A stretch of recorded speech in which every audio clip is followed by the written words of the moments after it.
Above of preposition इस्तेमाल कर लेता हूँ। यार इतना रट लिया लेकिन कुछ दिमाग में नहीं है, कैसे याद होगा, कैसे दूंगा मैं एग्जाम, बहुत परेशान हूँ।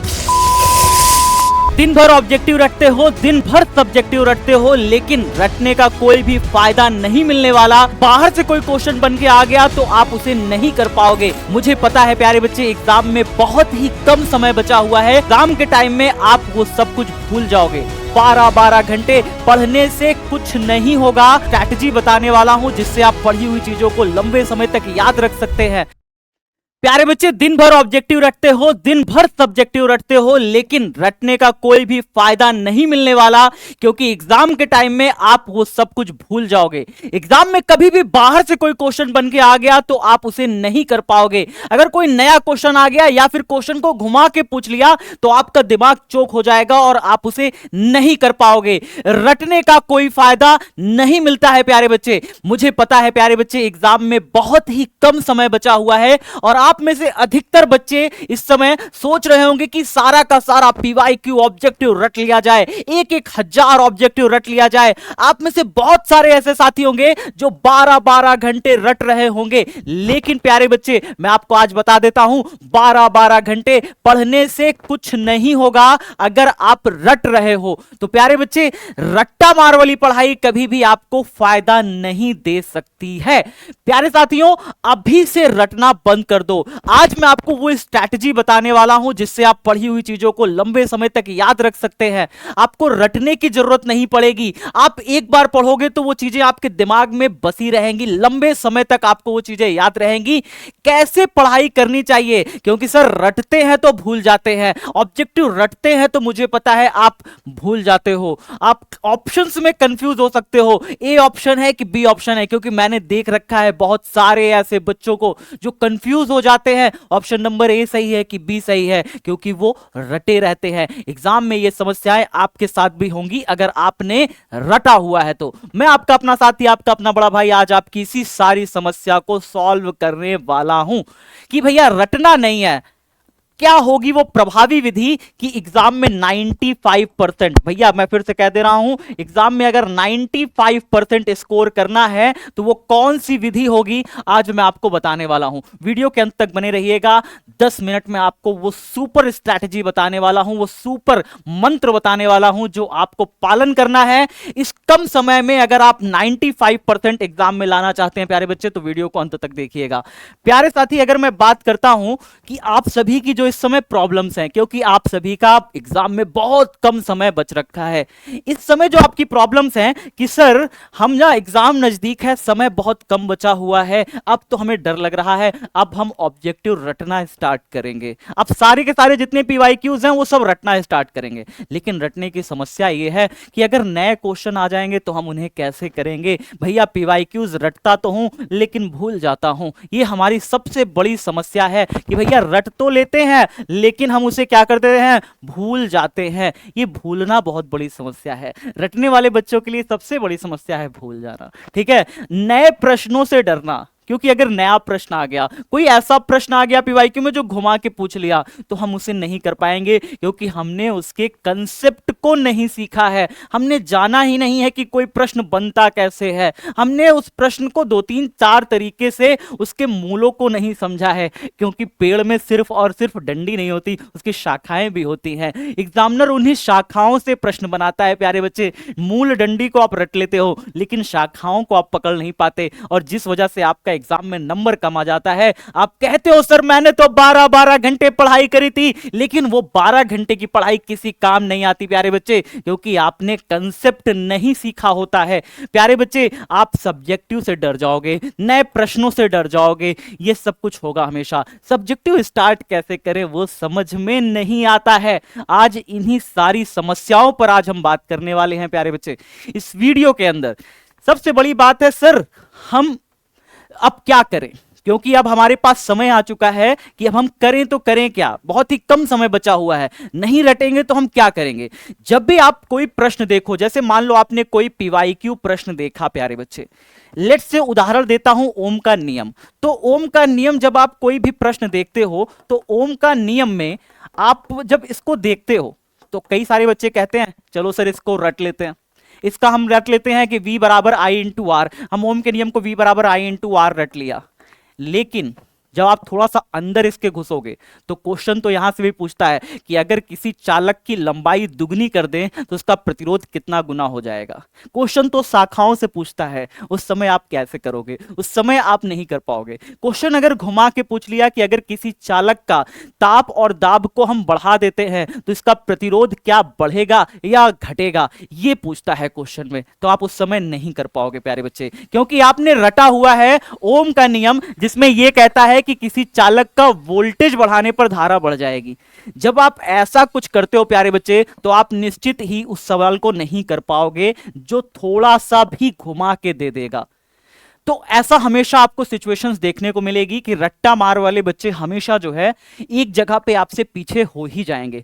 रटने का जो सबसे बड़ा दुष्प्रभाव देखने को मिलता है वो 12th के बाद भी देखने को मिलता है, क्योंकि 12th तक चलो किसी भी प्रकार से पढ़ करके पास भी हो जाएंगे, मान लो अच्छा नंबर भी लेकर के आ जाएंगे, लेकिन 12th के बाद जो बच्चा समझ के पढ़ाई किया होगा वो अच्छे कॉलेजेस में जाएगा, उसका अच्छा रिजल्ट निकलेगा, वो नीट निकाल रहा होगा, वो जेई निकाल रहा होगा, लेकिन आप उस बच्चे से उस स्तर पे भी हार जाओगे प्यारे बच्चे, क्योंकि आपने तो रट्टा मार वाली पढ़ाई पढ़ी है, आपने क्वेश्चंस को समझा ही नहीं है, आपने बेसिक्स को समझा ही नहीं है, वहां पे आप उन बच्चों से भी हार जाओगे। तो प्यारे बच्चे रट्टा मार वाली पढ़ाई किसी भी प्रकार से फलदायी नहीं होती है। लेकिन रट्टा मार वाली पढ़ाई क्या अगर बिल्कुल फलदायी नहीं है तो सर कम समय बचा है तो हम पढ़ें कैसे? हम कैसे पढ़ें? आपको एक कंसेप्ट उठाना है। अगर आप एक पीवाईक्यू उठाते हो तो एक पीवाईक्यू उठाने पर आप उसके जितने भी तरीके से क्वेश्चन पूछता है, एक पीवाईक्यू प्रश्न उठाओ, जैसे वैद्युत द्विध्रुव आघूर्ण आपने उठा लिया, लेट्स से उदाहरण मैंने वैद्युत द्विध्रुव आघूर्ण उठा लिया, तो वैद्युत द्विध्रुव आघूर्ण उठाने पर आपको इसमें पता होना चाहिए प्यारे बच्चे कि इस टॉपिक से कितने ऑब्जेक्टिव पूछता है, किस तरीके से ऑब्जेक्टिव पूछता है, किस तरीके से पूछता है। लेट्स से कि क्या इसमें ऑब्जेक्टिव में वैद्युत द्विध्रुव आघूर्ण की दिशा पूछ लेता है, क्या फॉर्मूला पूछ लेता है, ये सब कुछ हमें पता होना चाहिए। फॉर्मूला के अलावा क्या क्या पूछ लेता है, जैसे मान लीजिए कि हमारे पास वैद्युत द्विध्रुव आघूर्ण से कोई न्यूमेरिकल पूछ लेता है, तो वो न्यूमेरिकल भी हमें पता होना चाहिए। हमें एक टॉपिक को अच्छे से समझना है, उस टॉपिक में क्या क्या पूछता है, उस टॉपिक से ऑब्जेक्टिव में क्या क्या पूछ लेता है, सब्जेक्टिव में क्या क्या पूछ लेता है, और सब्जेक्टिव में भी न्यूमेरिकल क्या उस टॉपिक से पूछता है बिहार बोर्ड। ये सब कुछ डीप नॉलेज आपको होनी चाहिए। सिर्फ रटने से काम नहीं चलेगा प्यारे बच्चे। आप अगर रट रहे हो ना तो टॉपिक को रटो, आप टॉपिक के अंदर की चीजों को रटो, क्योंकि रटना आपको फलदायी दे सकता है, लेकिन ऊपर ऊपर की चीजें रट के चले जाते हो आप सिर्फ एक क्वेश्चन रट रहे हो। कई सारे बच्चे होते हैं जो ऑप्शन रट डालते हैं कि भैया फला क्वेश्चन का आंसर सी ही होगा। अगर बिहार बोर्ड ने उसे बी बना दिया ऑप्शन में तो बच्चा गलत करके चला आएगा कि भैया मैंने तो सी रटा था, है ना। आप ऑप्शन तक रट डालते हो, वहां गलती है, गलती वहां पे है प्यारे बच्चे। रटना है लेकिन शाखाओं को भी। भैया वैद्युत द्विध्रुव आघूर्ण तो परिभाषा भी रट लो ना, दिशा भी रट लो ना, फॉर्मूला भी रट लो ना, न्यूमेरिकल भी रटो मत, वैल्यू रख करके सॉल्व करो ना। ये सारी कुछ आपको कलाएं आनी चाहिए, यानी हर एक टॉपिक के अंदर के सब टॉपिक और सब टॉपिक के अंदर का भी टॉपिक आपको पता होना चाहिए।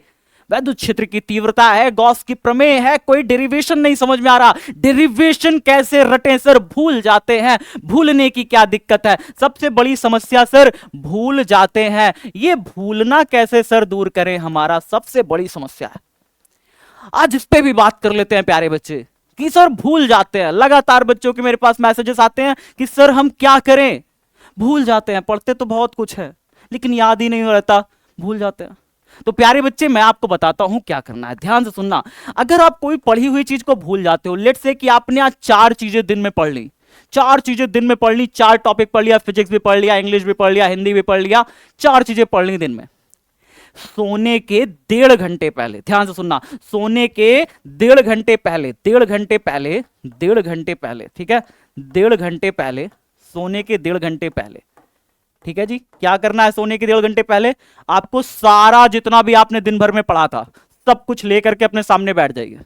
जो भी फिजिक्स रखा है, जो भी केमिस्ट्री पढ़ा है, जो भी बायोलॉजी पढ़ा है, जो भी मैथ लगाया है, सब कुछ अपने सामने लेकर के बैठ जाओ। और सबको थोड़ा थोड़ा जल्दी जल्दी जल्दी जल्दी फास्ट ट्रैक तरीके से जल्दी जल्दी सबको रिवीजन कर लिया। 1.5 घंटे में सबको रिवीजन कर लिया, जल्दी जल्दी से सारा कुछ रिवीजन कर लिया। दिन में जो भी चीजें पढ़ी थी, सोने से 1.5 घंटे पहले सब कुछ रिवीजन करके सो गए।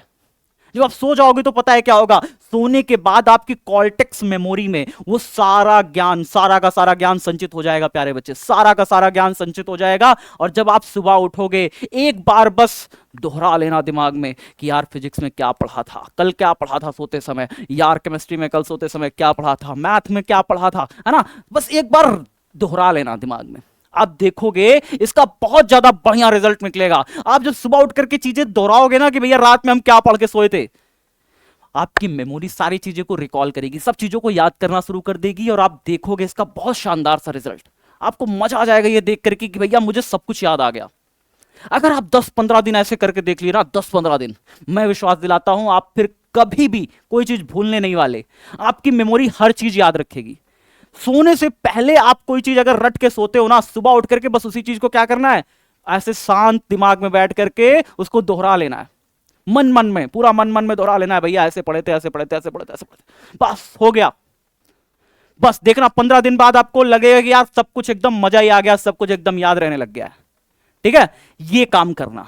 दूसरी चीज कि सर रट्टा मार वाली पढ़ाई से और कैसे बच सके, कैसे बच सके प्यारे बच्चों, अभी मैं लेकर के आ रहा हूं चैप्टर 10 और चैप्टर 11 का एक बहुत ही शानदार सा वन शॉट, बहुत शानदार सा वन शॉट लेकर के आ रहा हूं, जिसमें पूरे चैप्टर को आपको पूरा एनिमेशन से समझाऊंगा, एनिमेशन से समझाऊंगा, पूरे चैप्टर को डायग्राम से समझाऊंगा, सिमुलेटर से समझाऊंगा, पूरा करके दिखाऊंगा। अगर सतह पर प्रकाश किरणें गिर रही हैं तो उससे इलेक्ट्रॉन सच में निकल रहा है। ये सब कुछ जब आप करके देखते हो सिमुलेटर से, बिहार में पूरा फिजिक्स को एक्सपेरिमेंट के साथ पढ़ाने वाला, सिमुलेटर के साथ पढ़ाने वाला पहला टीचर मैं था प्यारे बच्चे। मैंने आपको इस सारी तरीके से समझाना शुरू किया था प्यारे बच्चे। उसी प्रकार से जब आप चीजों को करके सीखते हो, करके देखते हो, करके पढ़ते हो, तो आपको वो चीजें याद रहती हैं। इसीलिए मैंने जो है सबसे पहले स्टार्ट किया था बिहार में सिमुलेटर्स की सहायता से बच्चों को पढ़ाना। और आपका चैप्टर 10 और चैप्टर 11 थर्सडे को आ रहा है, इस थर्सडे को पूरा लेकर के आ रहा हूं, देखना मजा आ जाएगा। चैप्टर 10 चैप्टर 11, भैया कौन कौन से चैप्टर, चैप्टर 10 एंड 11, ये दो चैप्टर प्यारे बच्चे आप सभी का क्या लेकर के आ रहा हूं, इस थर्सडे को लेकर के आ रहा हूं। बहुत ही धमाके तरीके से वन शॉट लेकर के आ रहा हूं, पूरा सिमुलेटर से पढ़ाऊंगा, डायग्राम एनिमेशन से पढ़ाऊंगा, मजा आ जाएगा पूरा चैप्टर पढ़ने में आपको। ठीक है, तो ये है प्यारे बच्चे। और क्या समस्याएं थी सर, समस्याएं ये थी हमारी कि सर नए प्रश्नों से डरते हैं हम। तो मैंने अभी आपको सॉल्यूशन बताया, नए प्रश्न कहां से आता है, नए प्रश्न कुछ नहीं आते प्यारे बच्चे, आप बस डरते पता है कैसे हो, आप रट के चले जाते हो ना पीवाईक्यूज, इसलिए डर जाते हो। आप ऑप्शंस भी रट डालते हो कि भैया सी नंबर ऑप्शन होगा फला प्रश्न का, इसलिए डर जाते हो। भैया डर खत्म हो जाएगा अगर आप एक पीवाईक्यू की जो शाखाएं हैं, जैसे मैंने अभी आपको बताया ना, एक प्रश्न के कितने टाइप्स बन सकते हैं, एक टॉपिक से क्या क्या चीजें पूछ सकता है, वो जब आपको पता चल जाएगा तो आप हर टाइप पे काम करोगे, हर एक स्तर पे काम करोगे। जब आप हर स्तर को मजबूत करते हो तो आपका बिल्कुल बढ़िया हो जाता है। और ये सब कुछ हम अपने संघर्ष बैच में पढ़ा रहे हैं। अभी देर नहीं हुई है, सिर्फ 1-2 चैप्टर हुए हैं बस सारे सब्जेक्ट के। जल्दी से आ जाओ, संघर्ष बैच में जुड़ जाओ फटाफट तरीके से। बहुत ही किफायती फीस पर आपको पूरा चैप्टर 1 से हर एक सब्जेक्ट को फिर से पढ़ाया जा रहा है। 50 दिन के अंदर अंदर पूरा रिवीजन करा दिया जा रहा है। 50 दिन के अंदर अंदर प्यारे बच्चे संघर्ष बैच, जो हमारा नया बैच आया है संघर्ष बैच, इसमें 50 दिन के अंदर अंदर पूरा क्या कराया जा रहा है, पूरा फिर से एक बार पूरा भैया टॉपिक 1 से, चैप्टर 1 से हर एक सब्जेक्ट में पूरे चैप्टर को 50 दिन के अंदर अंदर खत्म किया जाएगा प्यारे बच्चे। और आपके इसमें सारे सब्जेक्टिव भी कंप्लीट कराए जाएंगे।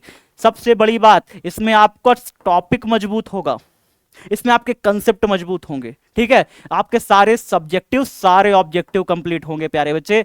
और सबसे बढ़िया बात पता है, और सबसे बढ़िया बात इसकी पता है क्या है, जो मैंने अभी बात करी ना, शाखा के अंदर पीवाईक्यू बनता कैसे है, नए प्रश्न बनते कैसे, ये सब कुछ यहाँ पे सिखाया जा रहा है प्यारे बच्चे। ये सब कुछ यहाँ पे आपको देखने को मिल रहा है। तो संघर्ष बैच में बिना किसी देरी के, अगर आप चैनल पर नए हैं तो चैनल को सब्सक्राइब कर लीजिए। और अगर आपने अभी तक भी एडमिशन नहीं लिया, इधर उधर भटक रहे हो प्यारे बच्चे, कहीं भटकने की जरूरत नहीं है। PYQs के अंदर से कैसे कंसेप्ट उठाया जाता है, सब कुछ यहाँ पे सिखाया जा रहा है। 50 दिन के अंदर अंदर आपको सुपर हीरो बना दिया जाएगा। उसके बाद आपको फ्री मिलेगा इसके साथ, ध्यान सुनिएगा, इसके साथ आपको फ्री मिलेगा एक मॉडल पेपर बैच, जो कि आपको 5 जनवरी को मिलेगा। एक मॉडल पेपर बैच मिलेगा जिसका नाम है टारगेट 95 प्लस, जिसमें आपके 95 प्लस नंबर को सुनिश्चित किया जाएगा। तभी तो आप बनोगे बिहार बोर्ड के टॉपर, तभी तो आप बनोगे बिहार बोर्ड के टॉपर। तभी तो हम ये कह पाते हैं प्यारे बच्चे कि 95% प्लस अगर स्कोर करना है बिहार बोर्ड में, तब भैया जुड़ जाना है संघर्ष बैच के साथ। और याद रखना, चैप्टर 10 और चैप्टर 11 को लेकर के मैं आ रहा हूं थर्सडे को, यानी कि बृहस्पतिवार को आपके बीच में। वीडियो को शेयर कर देना, चैनल को लाइक कर दो अगर चैनल पर नए हो, और सब्सक्राइब करना बिल्कुल मत भूलना। कमेंट बॉक्स में बताइएगा कि कैसी लगी ये वीडियो, और अगर रट रहे हो तो जो मैंने बताया है एक बार करके देखना, रटना भूल जाओगे, सब चीज़ें याद रहने लग जाएंगी और मज़ा आने लगेगा प्यारे बच्चे। जय हिंद, जय भारत, लव यू एवरीवन।